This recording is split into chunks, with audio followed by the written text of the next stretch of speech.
Está começando o programa Na Real. Toda semana, temas relevantes para ouvir. Uma produção da Rádio PUC-Rio Comunicar. O futevôlei é uma modalidade de esporte que surgiu nas areias das praias da Zona Sul do Rio, na década de 60, mais precisamente em 1962. O esporte mistura técnicas do futebol e também do vôlei e requer a habilidade de seus praticantes. Esse é um dos assuntos de hoje. O outro diz respeito ao assassinato do jornalista Tim Lopes, há exatos 20 anos aqui no Rio, por traficantes. Fique com a gente.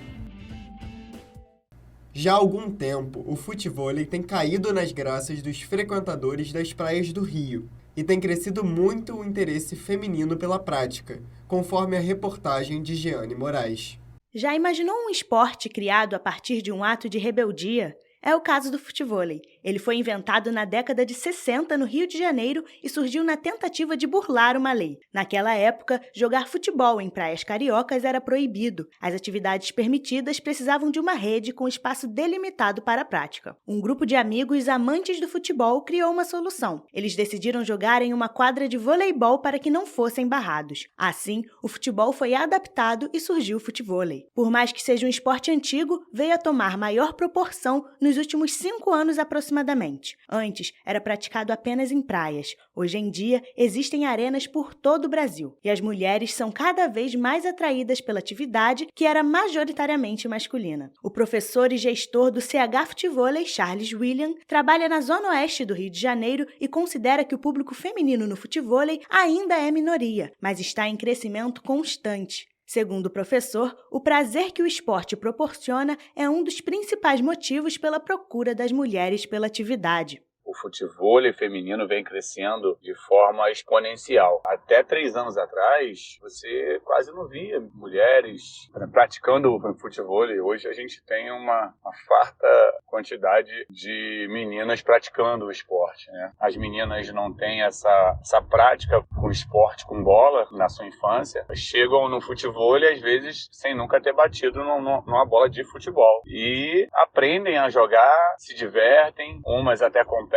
Então, assim, é incrível como o futevôlei feminino vem crescendo. Diferente do público masculino, meninas, na maioria das vezes, não são encorajadas na infância a praticar esportes com a bola. O professor Charles diz que estereótipos e machismo são as principais causas para a falta de incentivo. Por isso, a busca por um ensino de base para que possam se sentir mais à vontade é uma ferramenta adotada pelas arenas. A estudante de fisioterapia Maria Eduarda Alvim tem 19 anos e fazia funcional na areia. Nos tempos vagos, ela observava meninas em constante evolução no futevôlei e decidiu se matricular no esporte para aprender a jogar. Maria Eduarda, que nunca tinha tido contato com bola, atualmente se considera apaixonada pelo esporte.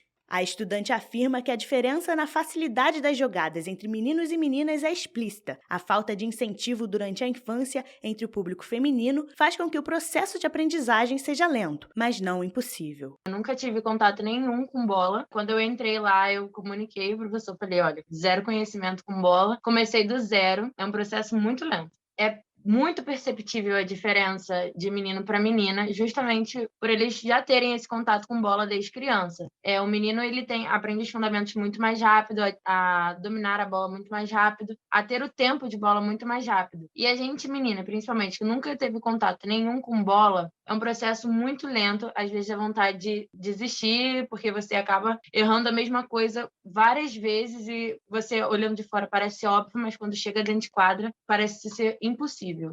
O primeiro campeonato brasileiro de futevôlei feminino aconteceu em 2006 pela Confederação Brasileira de Futebol, também conhecida por CBF. A iniciativa trouxe mais adeptas à prática do esporte, que tem a saúde, o condicionamento físico e a sensação de bem-estar como principais motivações para a permanência dos treinos. O futevôlei ainda não teve participação nas Olimpíadas. Além disso, a atividade não é ensinada nas faculdades de educação física. O professor Charles William cita que a desvalorização do esporte faz com que se diminua o número de profissionais do futevôlei, que não conseguem sobreviver da profissão e são incapazes de conciliar os treinos com o trabalho. Infelizmente, o futevôlei ainda ele é muito amador, né? Por conta de não ter um profissionalismo maior, uma federação mais organizada, mais imponente, buscando patrocínio, procurando alavancar o esporte, ele acaba se tornando um esporte amador, onde os atletas eles não conseguem sobreviver do esporte e acaba deixando o esporte, às vezes, de lado por conta de não conseguir conciliar o esporte com o trabalho. A advogada Suzana Romero tem 37 anos e pratica futevôlei desde 2015. A atleta, diferente de muitas meninas, tem contato com a bola desde a sua infância. Durante a gravidez, Suzana teve a permissão de sua obstetra para continuar com os treinos. A advogada considera que jogar futevôlei gestante foi uma das melhores coisas que já fez. Suzana Romero acredita que o esporte é procurado pelas mulheres porque tem menos riscos de se machucar. Ela também cita que muitos pais têm receio de matricular suas filhas por acharem que a prática da atividade irá definir a sua sexualidade e feminilidade no futuro e lamenta por isso. As pessoas imaginam que é muito mais difícil e não é que seja fácil, não é. Mas elas talvez achem que é impossível. E como eu acho que muitas mulheres não têm contato com bola futebol, né? Com futebol cedo, elas nunca colocaram a bola no pé para saber se elas de fato têm ou não habilidade. Então, eu acho que as pessoas às vezes ficam achando que não preciso ter habilidade com os pés, preciso jogar futebol. Não precisa. Eu já vi menina que nunca teve contato com bola de futebol e tem habilidade. Você vê que é um talento mesmo da pessoa, consegue dar uma chapa legal, consegue pegar de ombro. A pessoa tem talento e ela não sabe. Então, se você não é exposto a isso, você nunca vai saber. Suzana acredita que em um futuro breve, o futevôlei estará entre um dos esportes presentes nas Olimpíadas. A atleta concorda que o crescimento constante da atividade tem gerado bons frutos que, com o passar do tempo, serão colhidos. Jeane Moraes, para o Na Real.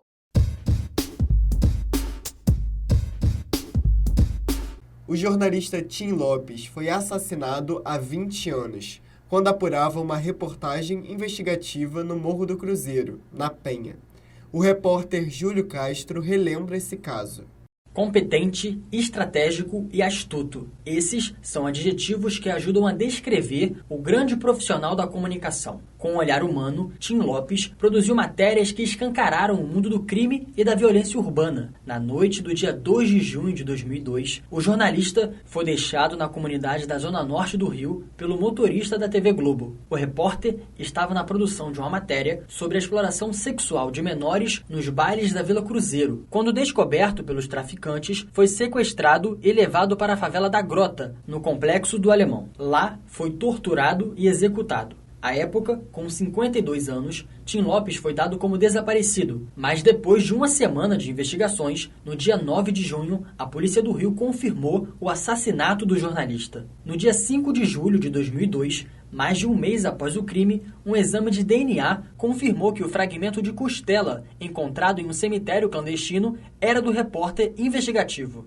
Depois de 2 décadas, modificações no jornalismo foram necessárias. Professor do Departamento de Comunicação Social da PUC-Rio, Chico Otávio destaca a mudança de postura das redações. A morte do Tim foi assim, um ponto muito fora da curva, né? A gente não tinha aqui no Rio de Janeiro uma história assim, de ataques tão graves, né? Então, assim, tudo isso aí mudou, né? Depois do susto, da tristeza e da indignação, as redações passaram a tomar medidas preventivas e de proteção às suas equipes, né? E dando, inclusive, ao repórter, uma coisa que eu nunca tinha visto até então, o direito de decidir se cumpria ou não determinadas pautas, determinadas tarefas em áreas impactadas pela violência. Tim Lopes se disfarçava para denunciar o que estava errado. Foi pedreiro e mostrou a dura realidade dos canteiros de obras. Fingiu ser dependente químico para investigar as irregularidades em clínicas de tratamento e até chegou a dormir na rua para contar a história de menores abandonados. A morte de Tim Lopes foi emblemática. Representou um divisor de águas para os profissionais da imprensa. O professor do Departamento de Comunicação Social da PUC-Rio, Creso Soares Júnior, revela que a cobertura do caso foi traumática para os jornalistas. Eu acho que a maneira como a mídia acompanhou foi fortemente influenciada pelo espírito de corpo dos jornalistas. Então, é óbvio que essa cobertura ela teve um viés do espírito de corpo do jornalista, né? O jornalismo profissional e investigativo foi ferido. Então, os jornalistas cobriram com a alma ferida. As denúncias e os depoimentos ajudaram o Ministério Público do Rio de Janeiro a chegarem nos culpados. Ao todo, o MPRJ denunciou 9 pessoas. O mandante do crime, Elias Pereira da Silva, conhecido como Elias Maluco, foi condenado a 28 anos e 6 meses de prisão. O julgamento ocorreu no dia 25 de maio de 2005. O professor Chico Otávio relembra a última vez que viu o Tim Lopes.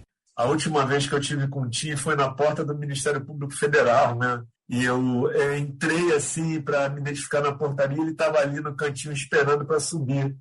Aí ele deu aquele sorrisinho no canto de boca, eu também dei o meu, né? A gente se abraçou. E isso é legal, né, cara? Digamos assim, essa alegria de correr atrás do furo, de buscar a informação ali. Então, a última memória que eu tive do Tim na porta do Ministério Público Federal foi esse brilho nos olhos do Tim. Então, eu queria prestar essa homenagem a ele aqui. Em dezembro de 2002, 140 profissionais de comunicação criaram a Associação Brasileira de Jornalismo Investigativo. Em 2017, a Abrage criou o programa Tim Lopes, como uma resposta à violência contra a imprensa brasileira, sobretudo no interior. A morte de Tim Lopes foi marcante. Tentou silenciar aqueles que levam a informação com o mais alto grau de excelência. O jornalismo ainda resiste. Júlio Castro, para o Na Real. Para encerrar o Na Real de hoje, algumas pílulas sobre o que foi ou será destaque nas mídias. Pílulas da semana. Após 6 anos de paralisação, as obras do projeto do Museu da Imagem e do Som, o MIS, em Copacabana, foram retomadas. Parada desde 2016, a intervenção no prédio voltou a ser feita pelo governo do estado. A expectativa é que as obras sejam concluídas no fim deste ano. A arquitetura do novo prédio se fundirá à da orla da praia de Copacabana. Além disso, a nova sede do MIS vai ter 8 andares, onde o público terá acesso a livraria, restaurante, cinema e café. Após uma longa espera, a primeira parte da 4ª temporada do seriado da Netflix, Stranger Things, estreou nesta semana. Os produtores da série decidiram dividir a nova sequência de episódios em 2 partes. A primeira foi lançada nesta sexta-feira, com um total de 7 capítulos.